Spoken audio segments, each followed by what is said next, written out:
I guess I wanted to maybe start with you worked at the Canada's First Radio Erindale. When, like, what years did you work there or as a Wow, DJ? I didn't even know that's what CFRE stood for. Hilarious. Okay.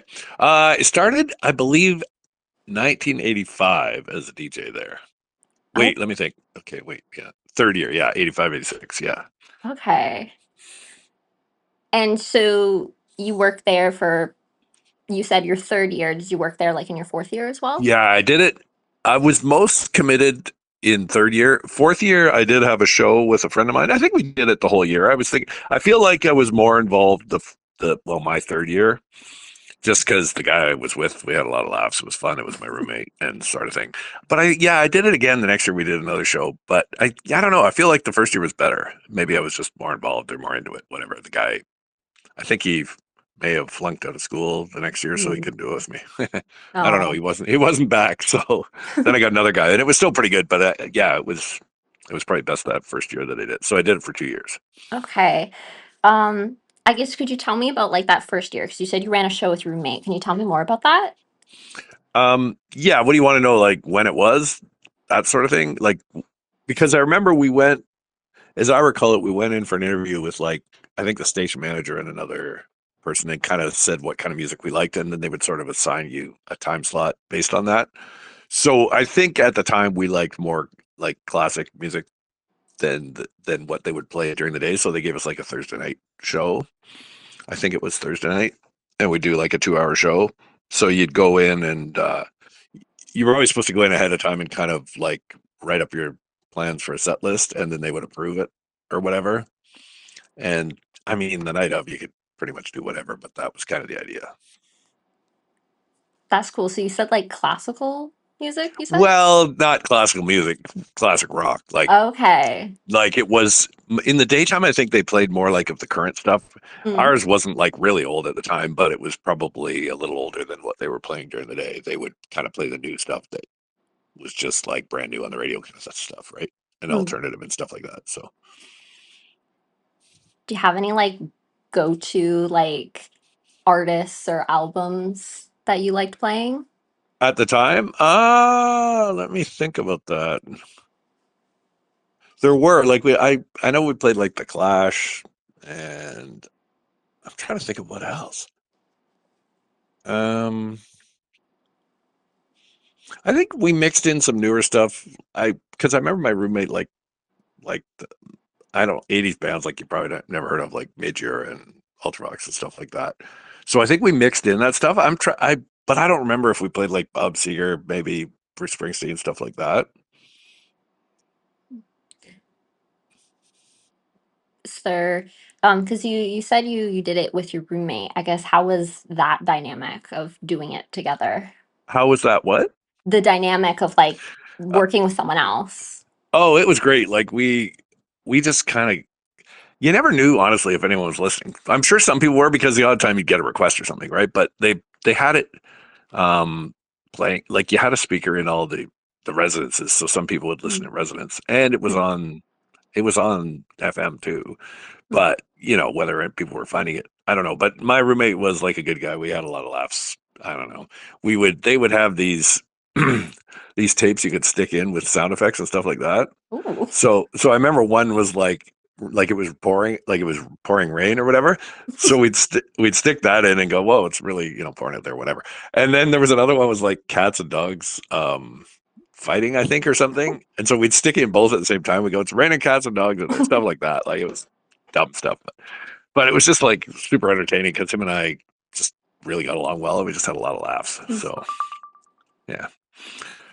And we would, yap for a while, then play a couple songs. And I remember getting a request one night, and we were like, "Oh, this song stinks. We don't really want to play it." But we played it, and then we just complained about the guy requesting it. So then he called back and said, "How about this?" And asked for something else, and we said, "Okay, that's better. We'll play that."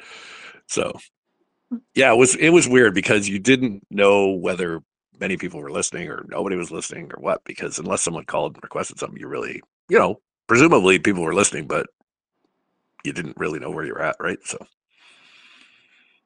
Yeah. I guess because you mentioned FM. I've kind of been reading through the medium, and there's like a whole lot of debate on where you could listen to Oh the yeah, radio. Do you remember like what areas that got broadcasting? Because I saw that was kind of an interesting issue that showed up quite often. like how far beyond campus? You mean? Yeah. Yeah, I'm not sure. I think you could in like Mississauga-ish. I don't know if it covered all of Mississauga. I have no Mm. idea.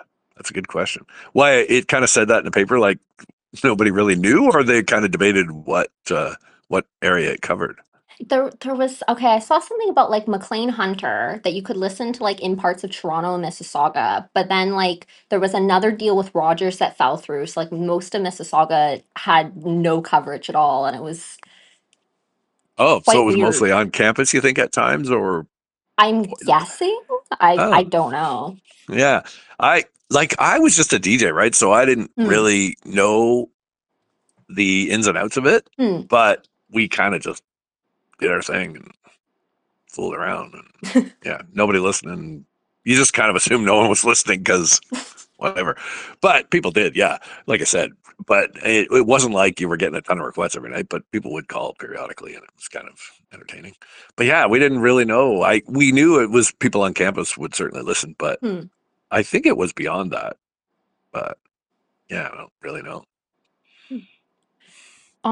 I think you also mentioned that like you had to like come in early to like get your set list approved. Can you maybe explain a bit more about that?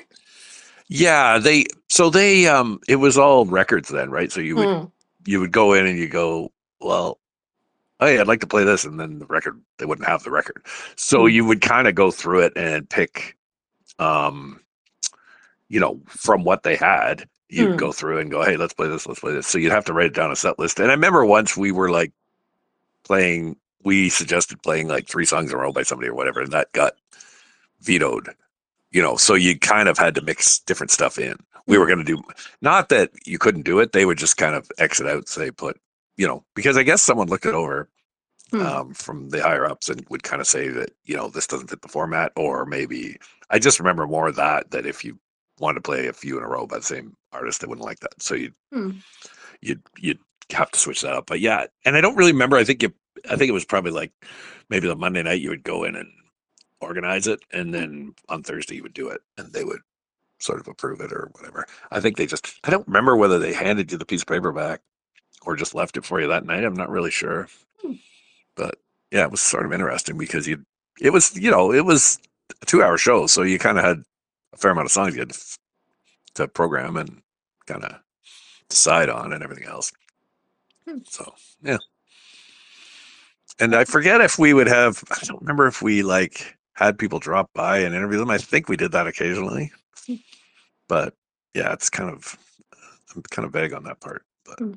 at night there was like no one in the place except for us, as I recall it. Like none of the management was around, such as it was, or anything in the evening. Probably in the day they were, but you could kind of do whatever you wanted. So I think because you mentioned like the different records, I remember seeing somewhere in the medium that like you had like a huge like record collection. I guess could you kind of explain what that was like having all of that stuff? oh, you mean in the station there? Yeah, there was just Mm-hmm. this room, and it was just like shelves with rows and rows of records. I don't know where Wow. they got them. I don't know if they bought them or if they got donated by like record companies, would be my guess, but you wouldn't get everything, that's for sure. Hmm. So, you just had to pick from what there was. But it was, as I recall it, a pretty decent sized collection. I would guess, maybe 800, 1,000 records or something. Wow. Yeah, that's a guess. But yeah, it wasn't a small collection. But it wasn't everything. Like you'd want to play something and they wouldn't have the record. And you just Hmm. kind of had to live with that. So yeah. I guess because you mentioned like you'd get like what you could play when you got it approved. Did you like have to like take out the records yourself and kind of put them in an order? Did someone else do that for you? Yeah, good question. No, I think we went in the night of the show and picked all the records that we had. Like you couldn't leave them out when Hmm. you were picking them, right? Because somebody else might need them or whatever, and they were, in alphabetical order or whatever, by group or whatever. Mhm. But yeah, so I think we would just go in and probably, if I remember correctly, say pick maybe the first 5 or 10 records, bring them into the booth, and then one of us would go out and put them back and get new ones, right? That we were going to play after. That's how I think it went because I don't remember at the end of the night having to put away like, you know, 50 records or whatever it would be, right? So that's I think how we did it. Or we would just one of us would be playing a record and the other guy would go get the next one. Or if we decided to switch it up and hey, go find such and such, one of us would do that. But Mm. yeah. I guess because you said you played Thursday evening. Was there anyone after you that you kind of like passed off to, or were you kind of the end of the night? I think we were the end of the night. It's weird to me that it was Thursday. I'm 99% sure it was Thursday, but that was Hmm. also pub night. So I wonder if maybe it was like 7 to 9, Hmm. and then you could go to pub night after, right? Not that we always went or whatever, but I don't think they would have been playing too late that night because everyone usually would go to the pub that night, right? Mm. If I'm right about it being Thursday, which I think I am, I think our show was I want to say 7 to 9. So I think that was it for the night. I don't think they went all night or anything. But there was the odd funny thing because I remember one time I don't remember why we couldn't do it on the Thursday night, so we like taped the whole 2 hour show like earlier in the week. Mm. But then but then we thought, well, they'll put it on at 7, so we're like, okay, it's 7:30, blah blah blah. But they hadn't put it on at the right time, so all the times we said were wrong. Like I'm sure we Oh weren't no. saying it that out, but I remember them saying, well, they won't. I think it was Pat Cahill was like the station manager at the time or something. He said, Hmm. "Yeah, I put that on, and I didn't realize that you were gonna go with it being exactly started at 7 or whatever." Right, so kind of messed it up a bit, but I think we taped the whole show. It just seems weird now, and just played it at whatever time they put it on the Thursday evening. So, but yeah, we shouldn't have said the time because that kind of threw it off. So. Mm. Kind of gave it away. Yeah, just a little bit. Yeah, hey, these guys aren't live, but anyways, who's listening? I guess because you said you'd also like did with someone else the when you were like in your fourth year. Was that like also Thursday night or was that Yeah, different? I think we had the same time slot. Mm. I don't think we were as committed or something. It feels like I don't know, we did it, but I don't know. It doesn't feel like we were always that we did it. I don't know. I think we did every week. I don't know if we did it the whole year. Put it that way. Maybe we did. I just feel like I have more memories of the first time doing it. Mm. So maybe, it was more, I don't know, it was pretty fun the second time too. And he knew a lot about music. The guy did it with the second time. So it was pretty good. I think I don't know, I really got along well with that roommate of mine. So maybe Mm. that's why I have more memories of the first time doing it. Plus, the first time you do something is always more memorable, right? Yeah. And you're kind of running out of material by the second time. So, but yeah, we did it again. I just don't know if we were as committed this with the second guy as I was with the first guy. So, Mm. I guess was there maybe a reason why you joined the radio in the first place? well, at the time, once I got to Erindale, Hmm. that's what we called it then. Hmm. Like the first couple of years, I just started. I don't think I did a ton other than playing sports, but then I thought I should get involved with some stuff because I had been like in like a business course or something, and I switched to like English and history, and I thought Mm. I'm gonna have to find a career here somewhere.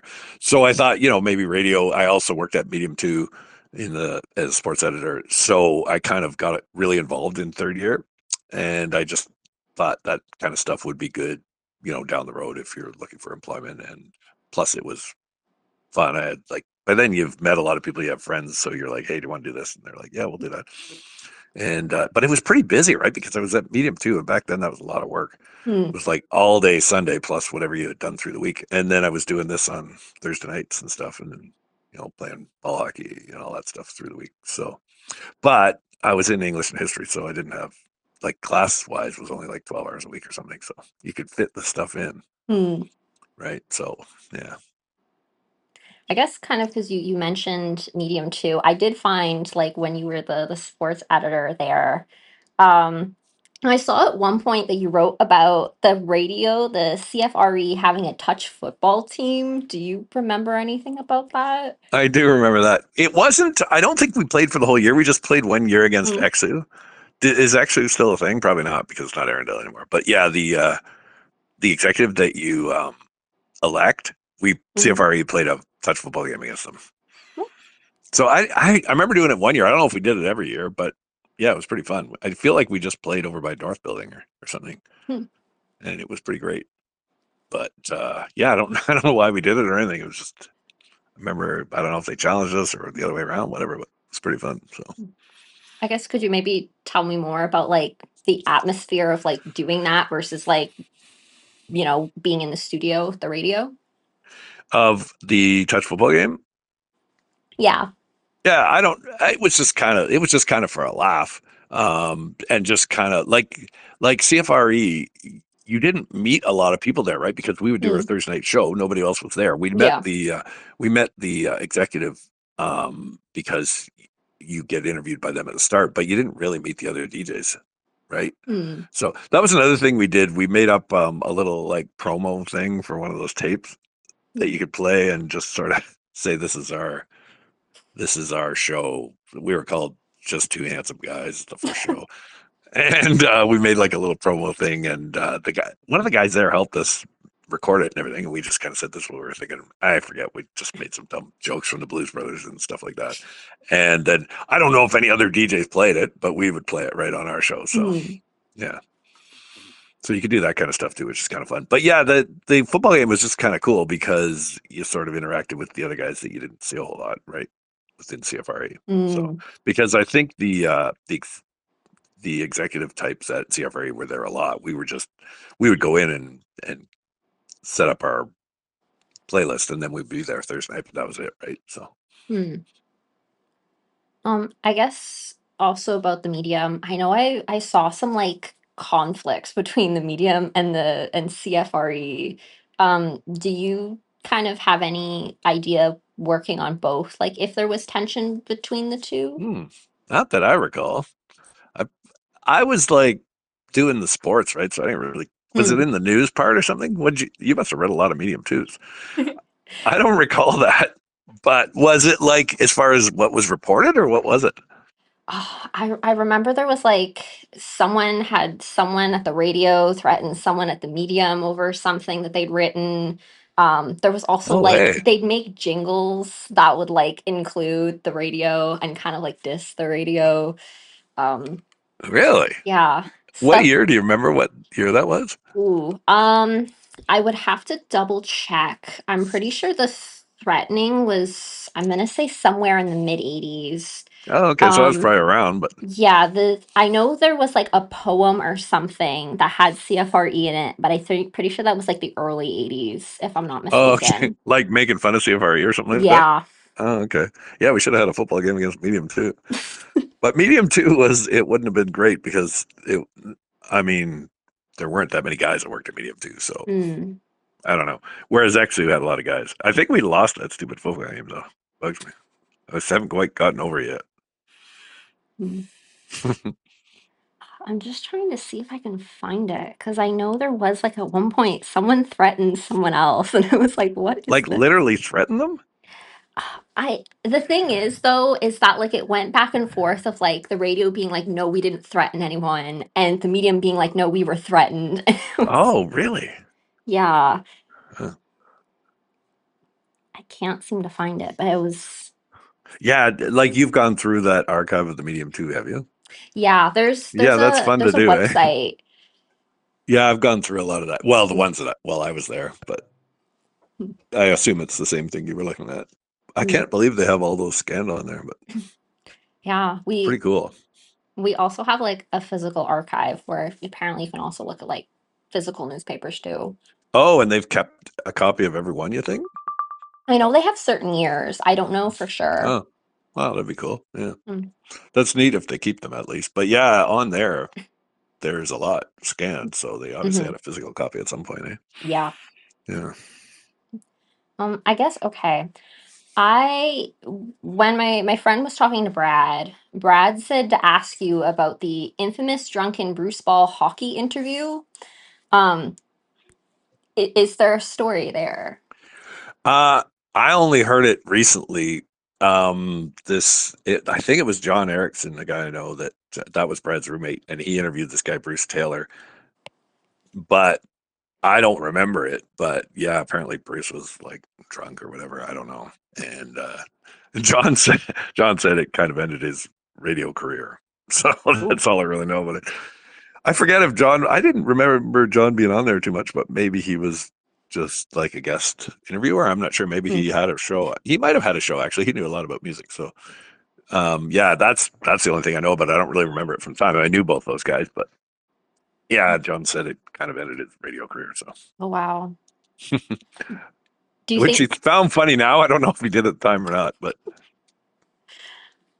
Do you know if John's someone I could maybe get into contact with? Like, do you still know him? um, I don't, but Brad does. Mm. Yeah. Okay, I'll have to reach out then.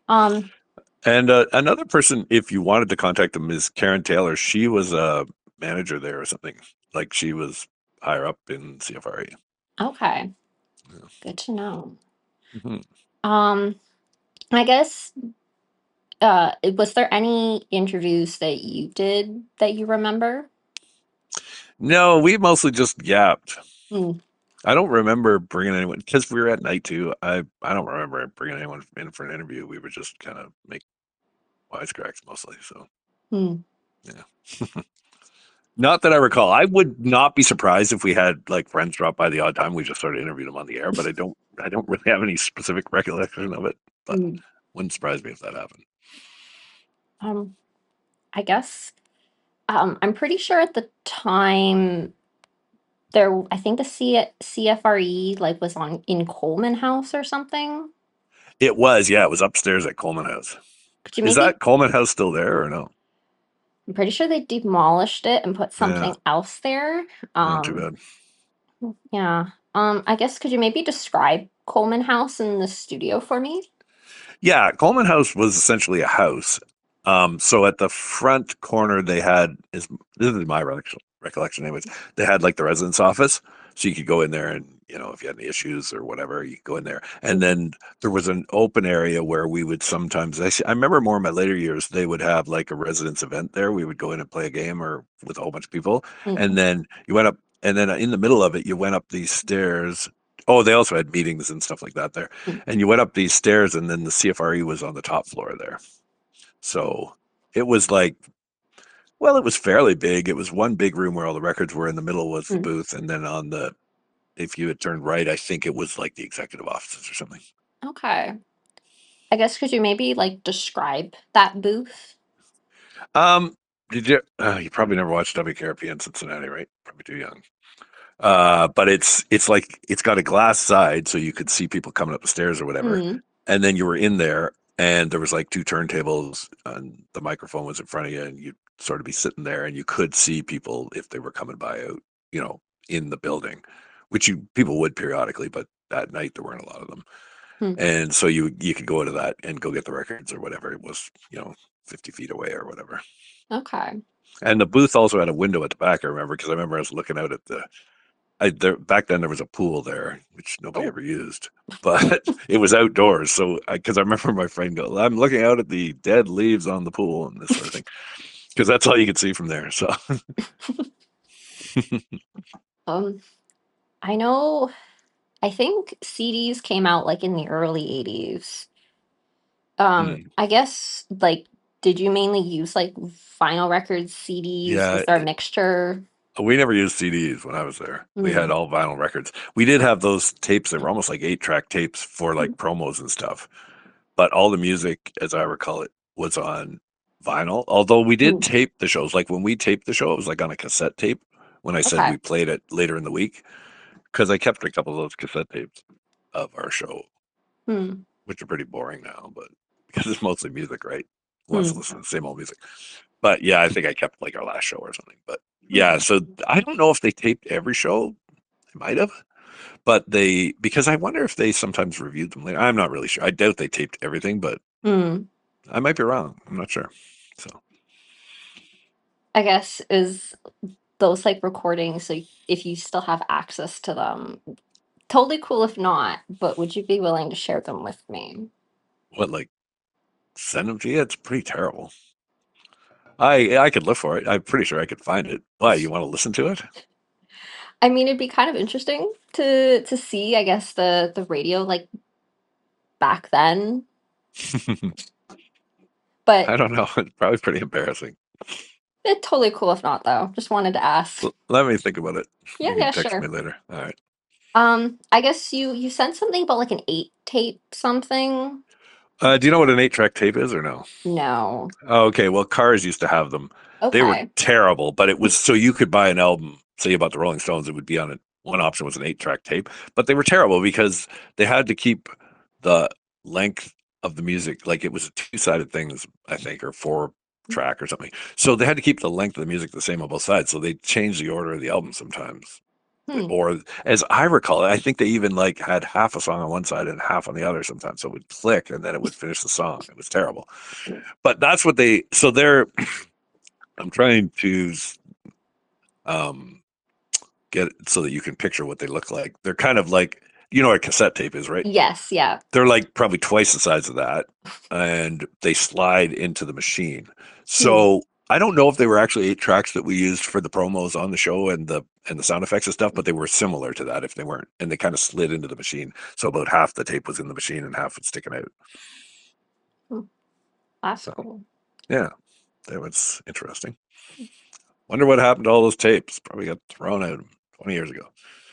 I mean, the radio's still here, but I don't. Where did like the state radio station still there? Yeah, Where it's do they have it? we have a student center, which is Is I that near the guess pub there or? yes, so it actually is in the same building as the pub now. Oh, okay. Is Medium 2 there too? Or when I was last there, it was. Or one time I was there, it was. And we As went up and met with the Medium 2 hmm, guys as like far as I know, 10 years it's ago. all there. Yeah, okay.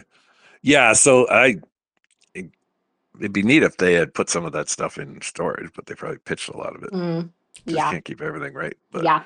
But Coleman Place was a good spot for it because you were right by the residence, right? You could look Mm, out the front and see all the, like it was right by phase 2 there. hmm. Yeah. So I lived in phase 2, so it was like, you walked over to the radio station, took 2 seconds. It was kind of fun. Okay. Because you mentioned residences.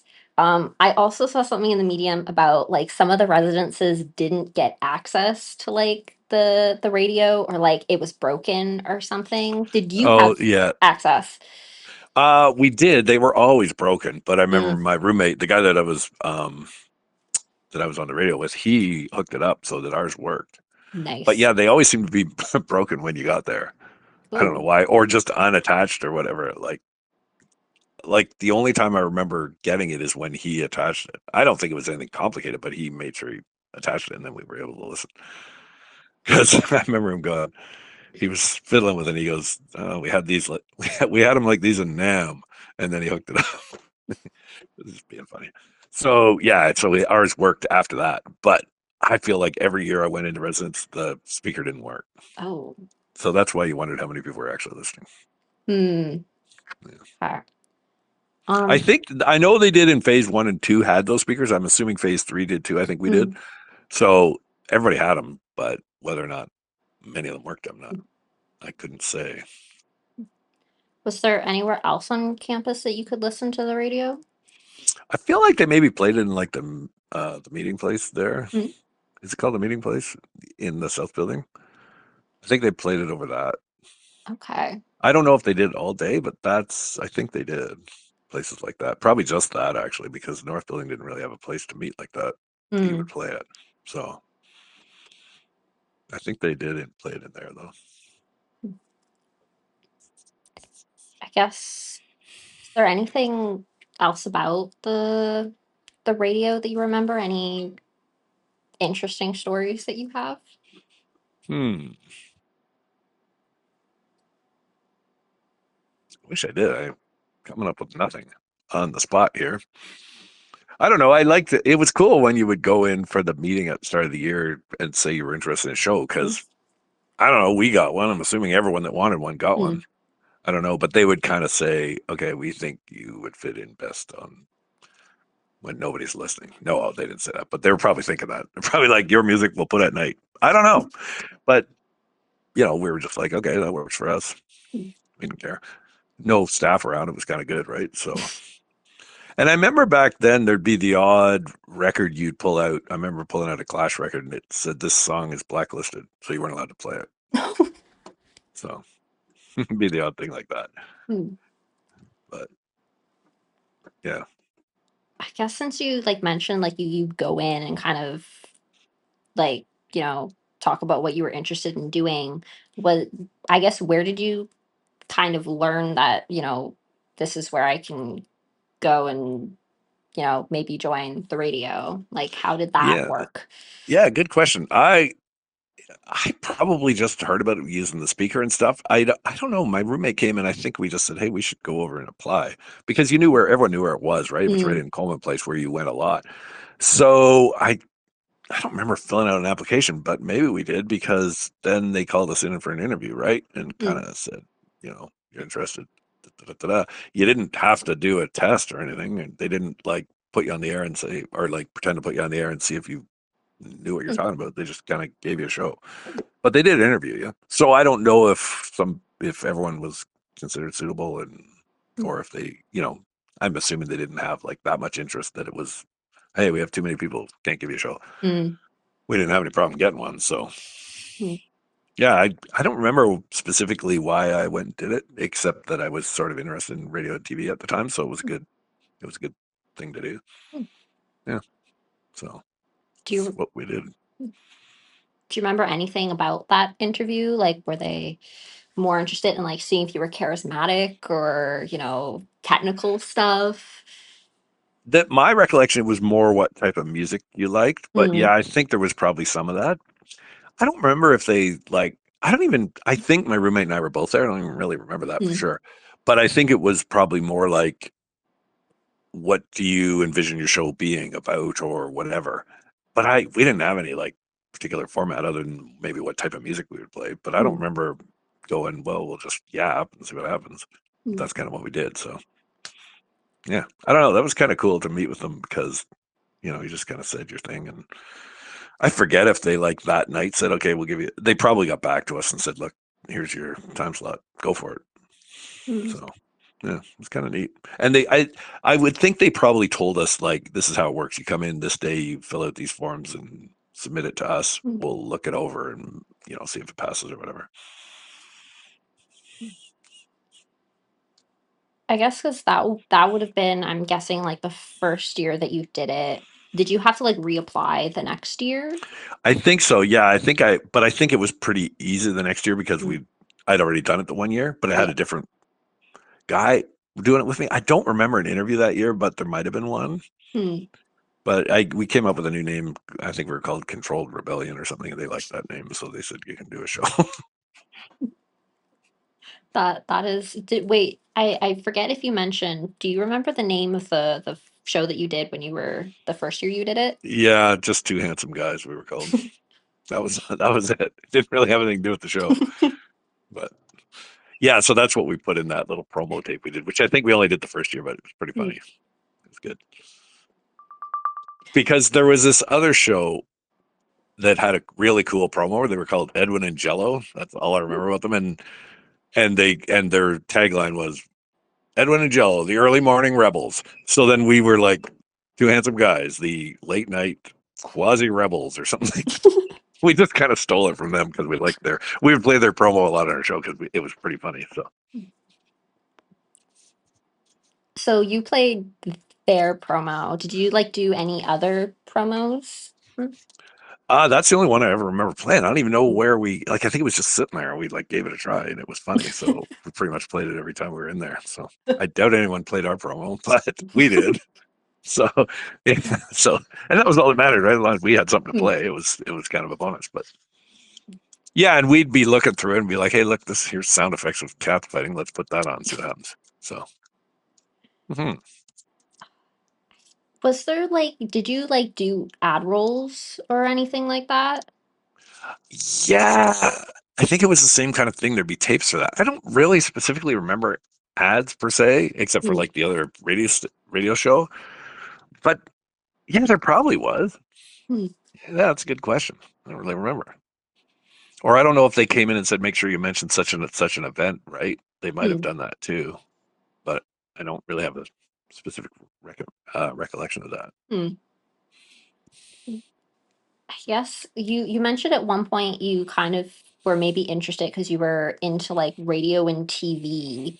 Um, Did it kind of lead, like working at the radio, kind of lead to anything? Hmm.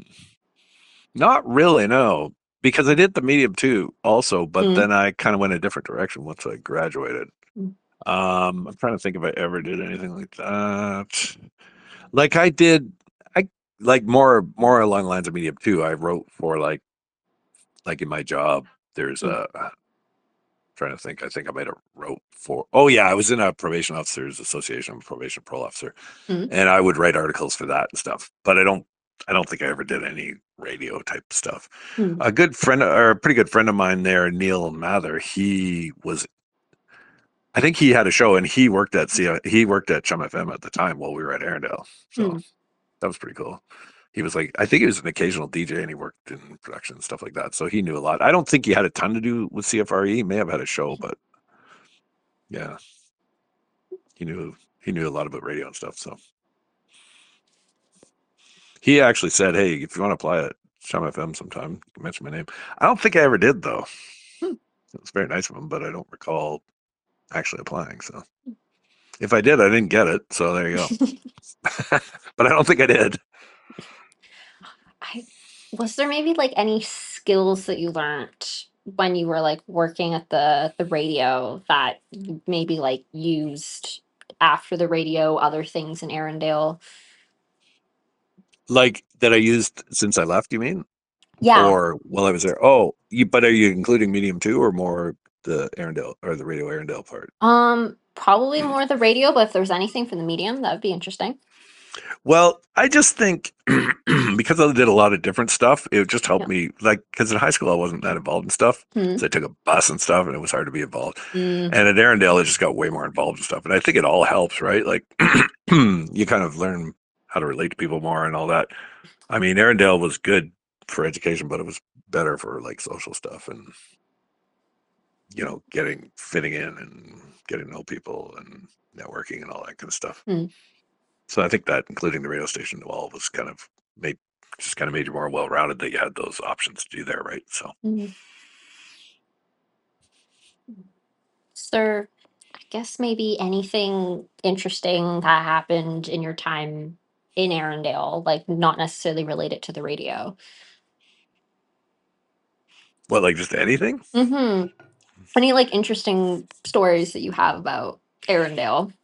Oh, I don't know. There's just so much there. Like ball hockey was like a big thing then. You probably Mm, noticed that in the medium too. mm-hmm. So like we'd go just sit in the and watch other games and make fun of people and then a bunch of us would get together and write an article on ball hockey and this sort of thing. That was really fun. Mm, They had lacrosse and I wanted to get an athletic letter and I lived on campus so I didn't want to drag my hockey equipment out there or mm, whatever, so I just played lacrosse, which I wasn't very good at, but again, if you went out you could pretty much play. mm. So I got another friend of mine and we went and played for the lacrosse team and then we won the interfaculty championship twice while we were there, so that was cool. Nice. No thanks to us, but anyways, we did win. So yeah, and it was good times. So I just like that kind of stuff, and and you played down at Hard House, which was really awesome. Like I liked Okay. going down there. It was fun, and you could wander a bit around campus while you were down there, which I like the downtown campus. Not really to go to, but I liked visiting there, Mm, and I liked Hard House, and yeah, it was good. And one of the guys that played with us, Dennis Power, his nephew is now in the NHL. So wow. yeah, Owen Power. He was like the first overall draft pick in the NHL one year. So Wow. yeah, and we had Dennis Power on our team, and Chris Power was on the St. Mike's team, and he was so good at lacrosse. They beat us only because of him. He was really, really good. Should Mm. have been on our team, but he went to St. Mike's. So Okay, yeah, so so yeah, it was just good times there. I liked being in residence. We would mm, just sort of fool around and go visit people. It was just cool because you came from high school where you were busted and stuff, and then all of a sudden you're right on campus, right? And you can mm, 24/7 of fooling around and doing whatever you want. Yeah, yeah. it was cool. I guess since you mentioned Hart House, which is downtown, do you know anything like about? Because I'm pretty sure there was also radio downtown. Do you know anything about that or? Like, could you No, I listen to the didn't. radio downtown? No, I don't think so. I think the speaker was only CFRE, so Hmm. I didn't even remember that there was a radio down there. I guess it makes sense, but I don't think I ever listened to it. Hmm. We got the papers from down there and we'd read those, but Hmm. yeah, Medium 2 was the best because it was more people you knew in it and Yeah. more local stuff and all that, right? But Hmm. yeah. I guess maybe uh what kind of stuff did you do like after you left Arendelle? As far as you mean once I graduated? Yeah. Oh, I went to seminary for a couple of years in Toronto Mm, and worked sort of part time and stuff. And mm, then now I don't know if you know, but I'm a probation parole officer. I think I mm, said that, but yeah, I've been doing that sort of ever since then. So I worked in Mississauga for a while and now I'm out in Stratford. So mm. yeah, so that was good. A friend of mine from Erindale actually did the same job and he got me an interview and went Nice. from there. So yeah, one of my old roommates. So that was good. So yeah, getting a degree. I mean, I had to have a degree to get the job, so it worked out Mm, well. You know, Erindale, I had a lot. Probably would be fair to say I did more social stuff than I did work, but mm, got my degrees, so worked mm. out well. I'm sorry, I forget. What did you get your degree in again? I was in English and history, Okay. so the writing for Medium 2 was helpful with that, right, and vice Mm, versa. But mhm. I just once I got there, I just thought I'm getting a degree, so mm. you know, worked out well. So Did like doing stuff in English and history, did that maybe help like your communication skills? definitely, yeah. Like because I in my job I have to write reports for court and stuff, Mm, right? So having that background was a big help mm, because you got to be have be able to do grammar and all that appropriately. So mm. all that stuff being there for sure helped.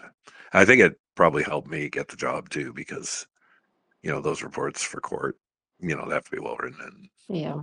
stuff like that. So mhm. Um, I guess like in your English and history classes, did you do like was it more writing based or was like there also like oral communication? Like was you um, sorry, in the class, like yeah, it was more writing based, but mm, like I took one class. I don't know if you've ever heard of Dr. Skoretsky that used to be there a long time. mm, Joseph Skoretsky. He was a writer. He mm, wrote some books and so he was from Czech Republic or something. And it was a creative writing class, which I really liked. So mm. yeah, all you did was write stories. It was great. Should have had more classes like that. And he was a good guy. I liked him. And it was quite a small class. We're like 12 people in or something. Nice. Yeah. Yeah, it was one of my better classes I took there. Mm. So I guess like the radio, did you maybe have like any like experience like, you know, talking, like communicating in that like before you joined the radio? Mm, no, I don't think so. They weren't too picky on that. Mm, Medium 2, it depended on who the editor was because a friend of mine went to work at Medium 2 and the editor's like, "No, you didn't work out your high school paper, you're out."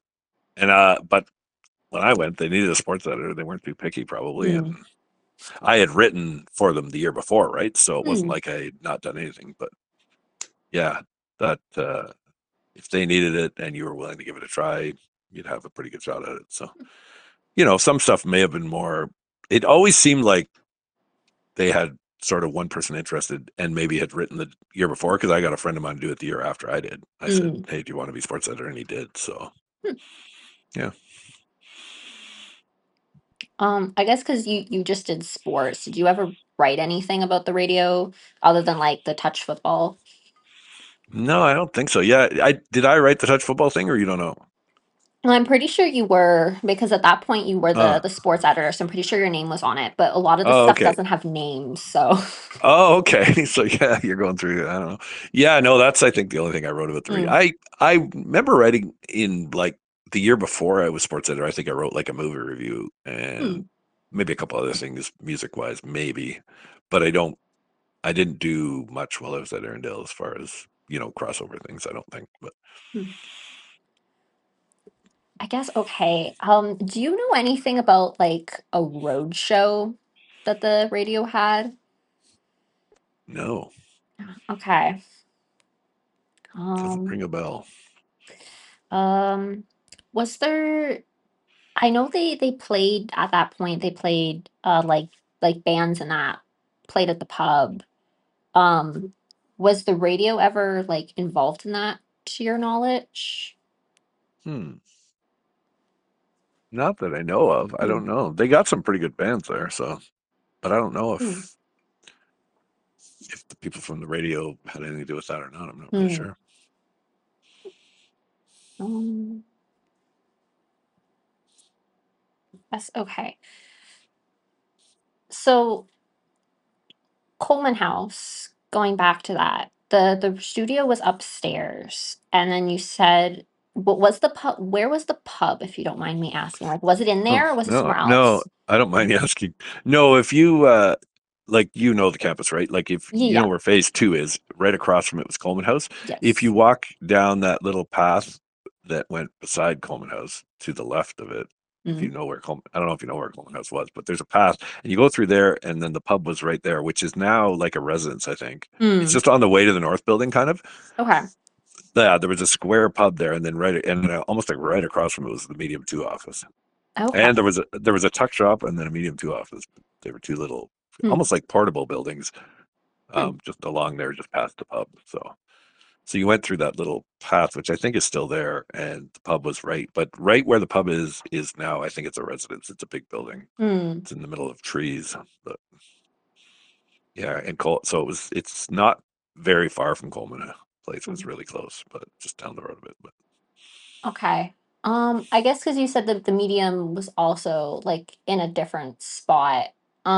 Was it like I remember seeing something about like a crossroads building, or was that something else? no, that was something else. That was in the that's where the pub is now, Okay. exactly where the pub is now. That was Crossroads, which Hmm. had like a CIBC bank and some classes in there, and I don't know what else. Hmm.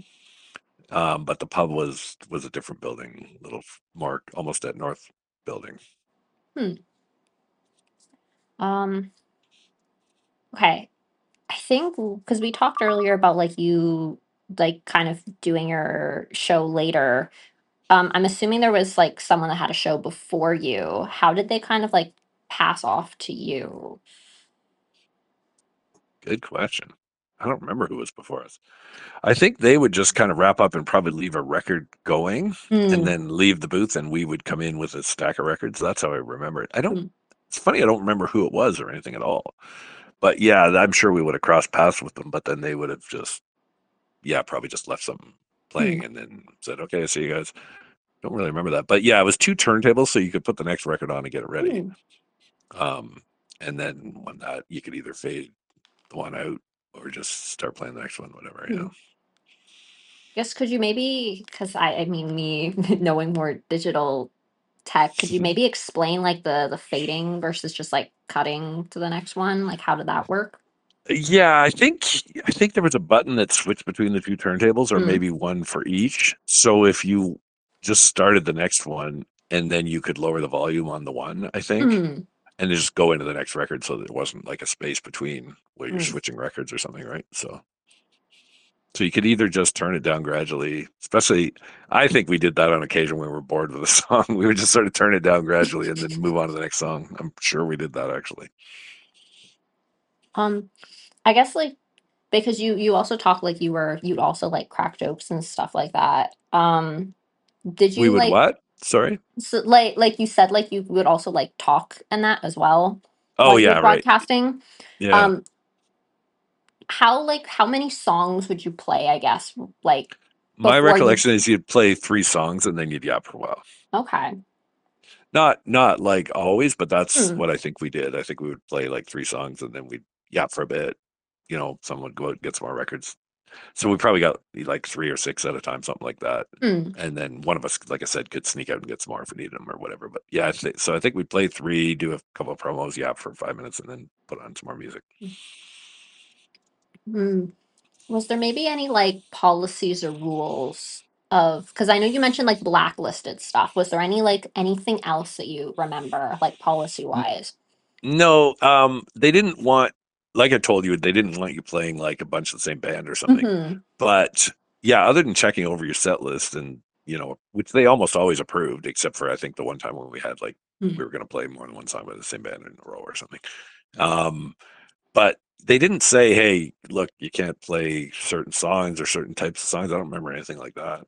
Mm-hmm. You kind of like they did sort of have your format for that time slot, but they weren't too picky other than checking over your set list as far as what you exactly played, right? But and I don't even remember the blacklisting coming up. It was just written on the one record. That's all I really remember about it.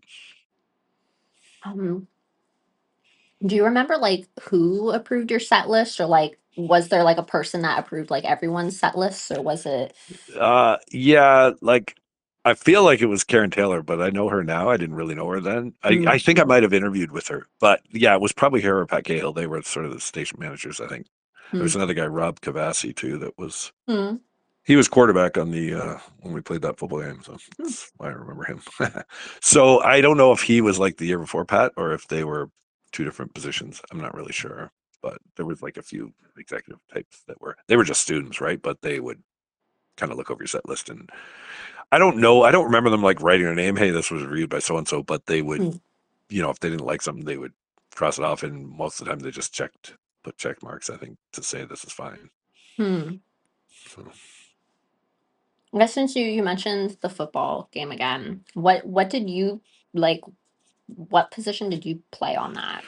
I mostly played like receiver, like they would catch like wide receiver type thing. It's Mm-hmm. just touch football. I think I tried quarterback for a bit and I was terrible, so we went back to Rob. So yeah, I was probably better as a receiver. Mm-hmm. I guess you mentioned, I guess, going back to like your time after Erindale. Could you maybe like tell me a little bit about like working as a correctionals officer? Oh, sure, yeah, yeah. So I'm a probation and parole officer actually. So I Mm. work in an office. So I see people that are sentenced to probation Mm. on in my office and stuff, and then I write reports for the court. If they don't show up for appointments, like Mm. you give them a lot of warnings, but if they ultimately, you might have to lay a charge. So I have to do that too. Mm. So, and then, they might have community service counseling, stuff like that. So you make sure they get into their counseling, especially like domestic offenders and stuff. You want them to do like a program so that hopefully they don't reoffend. Mm. And yeah, and we'd still do parole, which parole is just when you get out early on your sentence, but we only do offenders that get less than 2 year sentence. So Mm. you don't get a lot of parole because the guy's got to get like over 6 months, less than 2 years, and then he's got to apply for parole, and then Mm. he's got to get parole. So I haven't had a guy on parole in a long time, but they certainly happen. But we don't do like murderers, for example. That would be a federal parole Mm. situation. We only do provincial, right? So most of my clients are probation. We also have conditional sentences, which can be with the ankle bracelet monitoring them and that sort of thing. Mm. But we treat them similarly to the probation clients in that we see them and all that. But we have GPS on them so that you can tell if they're not following where they're supposed to be or when Mm. they're allowed to be out or whatever.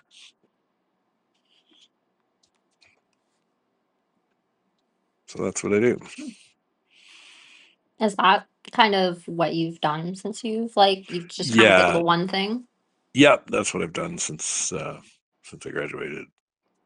Like, well, I went to the seminary for 2 years, and then I went Mm. to this ever since then. So I've been at it, yeah, ever since. So So wait, you graduated in 87, 86? at 88, I went for Okay. the 5 year program. Yeah. Okay. Okay. Yeah. Um, I guess at least on my end, that's all the questions I have. Like in terms of like the radio and that. I wanted to ask if you knew anyone else like from the radio, because I know you've mentioned some names, but is there anyone else like from the radio that you think could be someone I could see if I could try to find or get in contact with? Yeah, the only one that comes to mind is Karen Taylor, which I mentioned, Hmm. which I can give you her text number if you want. If you can, that'd be lovely. Yeah, I'll just text it to you. Okay. Mhm.